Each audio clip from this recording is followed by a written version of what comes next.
Ayan. This is a new updates of the TikTok. Tungkol po ito sa manipulation of engagement that is happening. Guys, give me a few minutes to watch this full video.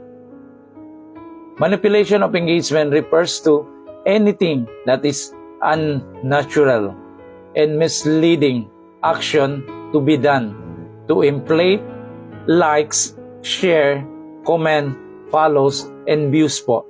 Yan po ang bagong updates ng TikTok. Yan po ang manipulation of engagement. Mayroon po yan na common types. Ang isa po yung follow and unfollow loops. Ang pangalawa po, ang sinasabi natin na engagement of pods. Indirect message po, creation of or organizing a group.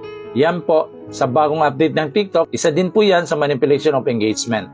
Ang pangatlo po, yung bot or using the third-party services, buying followers po, no? Buying followers, buying likes, Tandaan natin po, ang massive violation po, it could leads to suspension of our accounts. Ang pang-apat is inauthentic engagement during live streaming.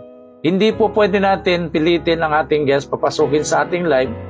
Hindi po pwede natin pilitin ang ating guest papasukin sa ating live. It seems that begging them to join our live streaming.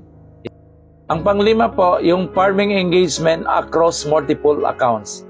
Yun po, mayroon tayong accounts na nagla-live and then we're creating another accounts para ipasok natin po sa live tapos yun po ang magbibigay ng user interaction. Yun pong magla-like, magsishare, magsasend ng gift po. Violation din po yan. Sa bagong update ni TikTok, yan po ay kasama sa manipulation of engagement.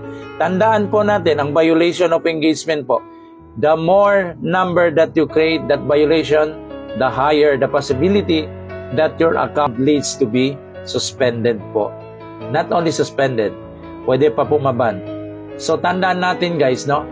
Ang manipulation of engagement po, sinabi po sa bagong update ng TikTok, ayan po, anything po that is unnatural or misleading action to inflate that views, comments, followers po, share in likes. Ayan po, violation po yan, tandaan po natin. So kung ano pa lang po, bago kayo sa akin, you can give like, share po, save, baka makalimutan nyo po, isave nyo na po yan, tapos i-repost nyo po another information po about this TikTok platform. But if you want more, you can visit my live guys. Every day po ang aking live from 8 a.m. onward. You can follow Kuya Jules for more. Ayan po. Thank you guys.